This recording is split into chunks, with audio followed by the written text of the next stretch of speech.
is a relatively famous quote by Freud, who, those of you who know, there's a concept that he developed called the pleasure principle. And that is, which I think we all understand to be true, but that scientifically as well, you can take all human activity, everything, from work to play to everything that we do is only one purpose, really one that is divided into two.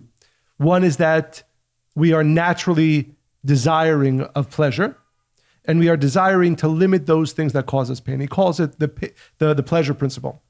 But the crazy, that of course we agree with, because kabbalistically as well, the singular purpose for creation and the singular purpose for which all of us are in this world is only one thing: to be happy, to achieve what we call goodness, happiness.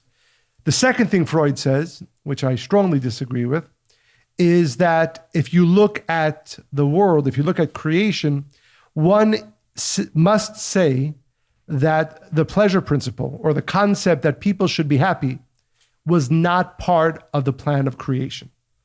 Because, and it's true, if you look at the world, as exactly to the point that you just said, and it's, I'm sure unfortunately many of us probably feel that at times, only 12% of, was that Americans or the world population? That was Americans. Americans. And I'm sure it's true in the rest of the world.